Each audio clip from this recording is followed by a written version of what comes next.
Hello, my name is Maria and welcome to my second channel on which I talk about whatever I feel like, and today we're talking about long distance relationships. I myself am in a long distance relationship, or rather a long distance marriage since I'm married. Not that there's too much difference there, but just thought I'd mention it. And this video was inspired by some videos I saw of a couple of TikTok creators whose usernames I'm gonna leave up on screen. I saw a few of their TikToks discussing long distance relationships and I thought that I have something to add, so I thought I'd make a video about it. So for context, I've been in a long distance relationship for the past 3.5 years. I am currently 22, I'm nearly 23, I'm turning 23 in a couple of months. And me and my husband have been together ever since I was 14, so nearly 9 years, 8.5. And out of those 8.5 years, we've been married for 2 and long distance for 3.5. So we got married while we were long distance. Fun. Planning a wedding long distance is a whole separate video. That was a mess. I'm not gonna get into it here though. So I'm here because I want to tell you guys a little bit about my experience, and maybe you can use my experience to get some advice if you are currently in a similar situation or are facing a similar situation. And I've got 2 main things that I want you guys to take away from this video at the beginning. And the first thing is that you should do absolutely everything in your power to not be in a long distance relationship. And I don't mean breaking up, I mean figuring out any kind of arrangement, anything that works for you guys where you don't have to be in a long distance relationship. Because they are hard. They genuinely are really, really hard. But if that doesn't work for you and you are facing a long distance relationship, the second thing that I want you guys to take away from this video is that it is not impossible. It really, truly isn't. I've been in one for 3.5 years and I'm gonna be in one for the foreseeable future. I mean, the end is near for us in terms of him finally moving in with me, which I have a whole video about, by the way, why he doesn't live with me. If you're curious on that, I'll leave that linked in the card and in the description as well. But basically visa stuff, in short. Visa regulations is why he doesn't live with me at the moment. But yeah, it's doable. It definitely is doable. And I want you to hear that because I know how annoying it is when everyone around you is telling you that like, oh, this is never gonna last. Because so many people told me that. Because we started a long distance relationship at 19, which is very young to be in a relationship at all, let alone in a long distance one. And I know that a lot of people are facing that as well with like going off to college and stuff. So many people told me that we weren't gonna last. It was horrible to hear. And I'm not saying that it's gonna work out for you if you are currently facing a situation like that. All I'm saying is that long distance relationships can work. Not that they do all the time, but they can. And I think I just needed to hear that at that time in my life because I was really stressed and worried about it. So I'm telling you now, they can work. On to my sort of vague advice. I've got little bullet points in my journal here, but I haven't scripted anything out. I'm just gonna be talking straight away to you guys. I think, personally, the most important thing that you can have in a relationship to be able to make it work is mutual respect and the desire to actually continue the relationship. If you both respect each other and you both want the relationship to work and are determined at working on yourself and the relationship to make it work, I don't think there's really much else that you need. I will go into specifics, obviously, of actual tips that I found helpful, but if you respect each other and you both want the relationship to work and are willing to work on yourselves and the relationship, that's an awesome start, and that's really the foundation of what you need for a relationship, at least in my opinion. Granted, this entire video is purely my opinion, so take it with a grain of salt, but that's what I think. People say communication is key, and I absolutely wholeheartedly agree with that, but I want to go into more specifically what I think, or what I mean by communication when I say that. Because I feel like a lot of people interpret the phrase like communication is key as, oh, we just should be talking all the time, we should talk more, we should FaceTime, see each other, just chat, text more. And I don't believe that that is the case at all. I don't think that that is what people mean or that is helpful in any way. Empty conversations are useless. Hey, how are you? How are you feeling? What are you up to? What are you doing? Oh, nothing, just chilling. What about you? Oh, I'm just, cooking dinner, whatever. Those conversations are meaningless. And while it might be still good to have them to sort of like keep up to date with what's going on, but that's absolutely not what I personally mean when I say communication is key. So let's get into what I do mean. I referenced the two TikTok creators at the beginning of the video who inspired this video. Some of the points that I'm going to be saying are points that they have also made, so I highly recommend checking them out because they also sort of elaborate on them. But I still feel like I have something to add, so I'm going to elaborate in a little bit of a different direction, but I might be reiterating some points of theirs. So definitely want to give them credit where credit is due, but I also feel like I have something to add. So I'm going to be reiterating and then adding upon that, if that makes sense. So one of them gave a really interesting example, in my opinion, of what it is like expressing your needs. And it's as simple as figuring out how many phone calls you need a week to feel close to each other. And that number might be different for each of you. Is there anything else, other things that you feel you need from the relationship? Like, for example, for myself, I find it incredibly annoying and frustrating when I'm texting Stefan and he just isn't responding for hours and hours and I have no idea where he is or what he's doing. So I made sure to communicate the fact that I don't like that because I start to worry that maybe something has happened with him if I don't know that he has any plans for the day. I start worrying that he's not okay, or maybe that I did something to offend him and he's just ignoring me, which isn't a good tactic in general, but I start worrying about things like that. And a simple text of being like, oh hey, yeah, I'm just at work, I'm busy, that's fine. I had no further questions, Your Honor. That's completely fine. I need him to text me if he has some plans that I didn't know about and he's currently unavailable for conversation or whatever. So communicating your needs, things that you need to still feel close in the relationship, things that you need not to worry about the other person or about the relationship in general. Define those with your partner. And when your partner defines something to you, make sure to try your best to follow that. We all make mistakes, that's just life, but as long as you try and you have that desire to work on the relationship and yourself, I think you're good. So yeah, that example is definitely one of my things. I personally, in a long distance relationship, need my partner to tell me what his plan is for the day, or at least like a vague outline of what that is, so I know not to worry when he's not responding to me, or I know when I shouldn't be calling because I'm going to be distracting him from something. Personally, I also find it important for him to text me in the morning, like literally just good morning, or text me in the night, just good night, so that I know that he is awake and available for conversational texting, or that he is already asleep and unavailable for conversational texting. Things like that are important to me just so that I know that I'm not overstepping a boundary or infringing on his personal time, even if it's not just like, oh, I'm at work or I'm busy with something serious, even if it's just like, oh, hey, I'm out with my friends, or I just want some alone time, I'm playing a video game or whatever. Okay, that's fine, that's totally fine by me. I just need to know that I shouldn't be bothering him at this point so that I don't sort of annoy him, really, or worry if he's not responding. So that's my personal thing. And communicating things like that with your partner, I think, is pretty important. What else I think is important in communication is defining boundaries for each other. So one of the questions was, how many phone calls a week do you need to feel close with one another? Another thing is, how much alone time do you need? Because as ridiculous as it sounds, in a long distance relationship, you also need alone time. Sometimes I just want to chill and like read a book or something, or play a video game, and I don't want to be talking all the time with my husband, or I just want to be me for a while. And that's totally fine, that's understandable, and defining those boundaries and defining that time that you want to set aside for yourself is completely fine, as long as you communicate with your partner and make sure that they are also okay with that and that they don't need extra time with you to feel close to you. And if there is a sort of disbalance there, then working on finding a compromise or something that works for you in your specific case is a solution to that. But not only boundaries, I think another thing which is quite important is defining what is and isn't cheating for your specific relationship, because cheating is not the same for everyone. Like, for some people, cheating is the obvious act of being in any way intimate with another person. But for other people, cheating can also be emotional, or even little things like flirting, or I don't know, a kiss on the cheek or something. This is completely different for every single individual person and for every single individual relationship. So this is something very important to discuss with your partner to make sure that neither of you are doing anything with other people that will be crossing a personal boundary that the other partner has. I had a question someone asked me, is like, how do you not worry about your partner cheating on you?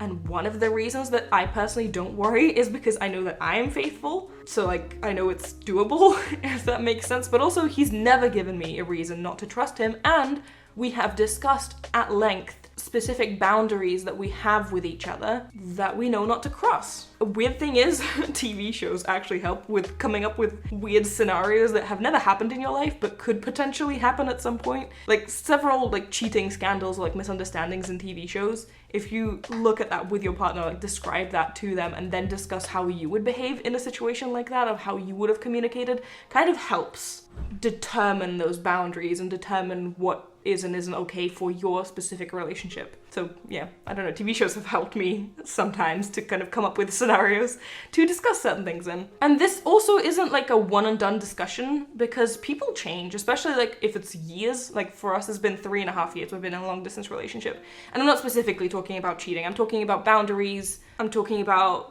needs and wants and desires within the relationship that you need your time, whatever. All of that is not like a one and done conversation. It's something that you talk about a lot. Like Stefan and I, for example, we have moments where one of us asks the other, like, hey, is everything okay in the relationship? Is there anything that is bothering you? Is there anything that we need to discuss or work on?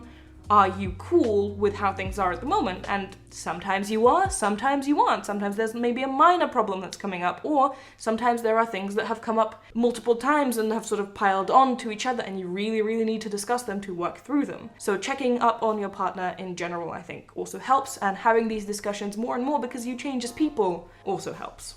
Love languages is a very interesting topic. We actually just recently had a discussion with Stefan about this, where we went through all of the love languages that, like, the defined ones, and we sort of discussed which of those apply to either of us. I think that's also a pretty cool discussion that you should have with your partner. And if you don't know what they are, definitely Google them. But as far as I understand, there are 5 basic love languages, which are, I'm going to be reading off the screen, words of affirmation, quality time, acts of service, gifts, and touch. The 5th one being the hardest to keep up with during a long distance relationship, but we'll get into that. So typically you as a person have a mix of all of them really, but I think it could be very helpful to sort of look within yourself and understand which of those is the most important and like the secondary most important to you. So for me personally, my love languages are acts of service and physical touch, which sucks because I don't get any of that. Whereas for Stefan, for example, his main one is quality time. I think it could be helpful to figure out what yours are, to figure out specifically what you need within those to sort of feel that they are being fulfilled for you. Same goes for your partner, to understand what specifically they need to be able to feel fulfilled and satisfied with their love language, and then do those things, or at least try to do those things. I'm going to be giving examples of my own personal relationship, but since mine is acts of service, I feel loved when Stefan does things for me. That may sound incredibly selfish, but it just is true. And it can be absolutely mundane little things, like for example, when I was choosing the mic that I'm using now, I got incredibly overwhelmed and I couldn't figure out what microphone I wanted. So he helped me. He did some research and he narrowed down a couple of different microphones that he thought that I would like. And he showed me and he explained the pros and cons of each of them, the sort of price tag on each of them, and was like, hey, there you go, try and choose which one you like and let's discuss. That isn't a huge thing that he did, but it made me feel very loved because it shows that he cares and he's doing something for me, and I appreciate that. For Stefan, for example, his love language is quality time, so he needs more time over a video call than I do, really. We text every day, for context. We text every day, all the time. But in terms of video calls, I would be okay with having 3 or 4 times a week, so like every other day. Whereas he prefers where it's more frequent, so like 5 or 6 days a week. So like basically every single day, missing a couple maybe throughout the week, but every single day to like have a sit down, face-to-face, on FaceTime conversation is important to him. And while that's not something that I particularly need because I'm okay with having less, I definitely try to make time and specifically allocate time within my schedule to spend that time with him, because his love language is quality time. Spending time with one another is important to him, and I try to do that to fulfill his needs. And by quality time, it means actually being present in the moment, not being sort of distracted by anything else, actually being there in a conversation where you're either deep in conversation or just doing something together. Like virtual dates are a thing that you can do as well. There are programs that help you synchronize whatever you're watching, so you could just like watch a movie together at the same time. You can literally just like cook a meal each and then have dinner over a video call, just like have a meal together. Or maybe you both go outside to a park and then you're both on video call at each respective park and then you show each other like beautiful views or something. Just like virtual dates are a thing, and that's also a way to spend quality time with your partner, and things like that can be important for someone whose love language is quality time. Words of affirmation is another love language. It's neither of our primary or secondary love languages, but it's still a thing that exists, so I'm gonna go over that. Don't assume that your partner knows how much you love them or how much you care for them, how much you are proud of them. Make sure to tell them those things. If words of affirmation is their love language especially, but just in general as well. Texting encouraging texts that are relevant to their lives, that show that you know what's going on in their life, you care about what's happening, and you care about them. So texting them words of encouragement, words of affirmation, making sure that like, hey, I know it's hard for you at work or at university or wherever you are, but I can see how much you're trying, I can see how much of a good job you're doing, and I'm really proud of you. Things like that, I think, can go a long way. I think generally just complimenting your partner as well, and like their appearance, their work, anything that they're sort of doing, I think it's also important and can go a long way. And another example that one of those creators actually made was creating playlists for each other, which I didn't think about, and I'm gonna try doing because that's really fun. But yeah, I've never done that, but that sounds like a really cool idea. Like maybe creating a Spotify playlist or something specifically for your partner, maybe songs that make you think of them, or songs that remind you of them, or songs that you just think they might enjoy. That could be a cool, fun one that I haven't tried yet, and I will. And finally, physical touch, which is the one that suffers the most in a long distance relationship. Now, obviously you can't have actual physical touch in a long distance relationship, but there are things that you still can kind of do to compensate for that. First of all, definitely focus on your primary or secondary love language, or any other love language, to still feel loved and still feel like your needs are being met. In terms of specifically physical touch, there are still some things that you can do. Steal a hoodie. Sounds really stupid and like basic and sort of like cliche, but I've done it all the time basically, and it really, really does help. Just steal a hoodie from your partner, or just like any sort of clothing item that like smells of them and reminds you of them and is comforting, and maybe give them one as well. We don't do this so much anymore because I don't know why, to be honest, we just don't do that so much anymore, but we definitely used to do this at the beginning of our long distance relationship, and it really helped. I'm not even joking, it really, really helped. I loved having his hoodie. Like, it smelled like him. I would put it on and I would wear it, and it would be really comforting because it also reminded me of him, and it kind of felt like a hug because like you're wearing something from your partner. I don't know, there's something really comforting about that. And then I also gave him like some items of clothing that I had. I think he has like 2 or 3 of my hoodies actually, now that I'm thinking about that. I need to steal them back. Yeah, he has like 2 or 3 of my hoodies. I forgot about that. But yeah, things like that really help. Also, stuffed animals, big ones especially, can sort of help because, especially if you're like on a video call or something and you're like hugging a stuffed animal, or like a pillow even, really. If you're hugging something while talking to them, maybe if they're also hugging something while talking to you, that could help. I've always found that to be sort of nice. I don't know. Sometimes we have like Skype sessions where we like fall asleep on Skype together, and I would be like hugging a pillow or something, and like he would be as well, and that's just, I don't know, it's a little bit sappy and, you know, ugh, but it's cute and it works, and it helps sort of go around the fact that you're not actually having any physical contact. So there you go, the 5 love languages and things that you can sort of do to fit into that, I guess. I have one more thing to say, and that is emotional intelligence. I personally place a huge amount of value on emotional intelligence. I think it's incredibly important to try to develop your emotional intelligence as much as you can, just to become a better person in general. Nothing to do with your partner, really. Just as a person, as a human, personally for yourself, it's incredibly, I think, important to develop that. But it definitely helps in a relationship as well. Also, on that note, I think it's important to love yourself and be happy with yourself, and to have an identity outside of your partner and outside of your relationship, to be whole. I hate the whole saying of like, oh, my other half, or he made me whole and stuff like that. I absolutely hate those phrases because I fully believe that you should be whole as a person on your own. You should be happy and should be able to be happy on your own. You are all that you need to be happy. You don't need another person to be happy. And I truly believe that you should be, and you should have your own identity outside of whatever relationship you are in. So yeah, that was a side tangent. Let's get back to emotional intelligence.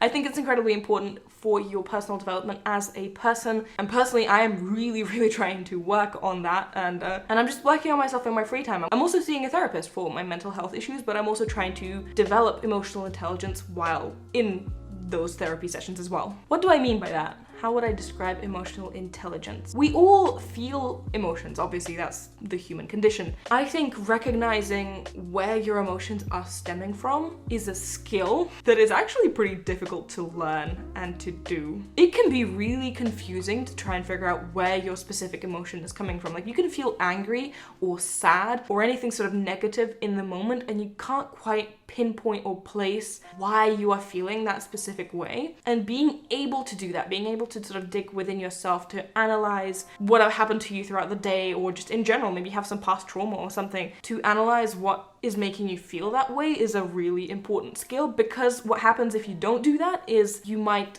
be feeling that way, not understanding why you're feeling that way, and then lashing out on other people. So you might be particularly sad or angry about something completely unrelated to your partner, or, you know, your children or whatever, just friends and family. And if you're not able to figure out why you're feeling that way and sort of try and work through that, you run the risk of lashing out on your friends and family and partner if they do something to set you off, or if they're just sort of there. And I think it's really important to be able to figure out what is actually bothering you, to be able to work through that, to be nicer to the people around you. Not only that, I think emotional intelligence is really important in being empathetic, because not only is it important to make sure that you're not lashing out at other people, but I think it is really important to be able to recognize emotions in other people, especially in a long distance relationship, to figure out if your partner is feeling sad, if your partner is feeling angry, and then why they are feeling that way and what you can do to help. Or maybe you shouldn't be helping at all in that situation. Maybe you are only just there to listen. They don't need help. Maybe they just want to vent. I think developing that skill is really important, and it's easier said than done, but it can be done.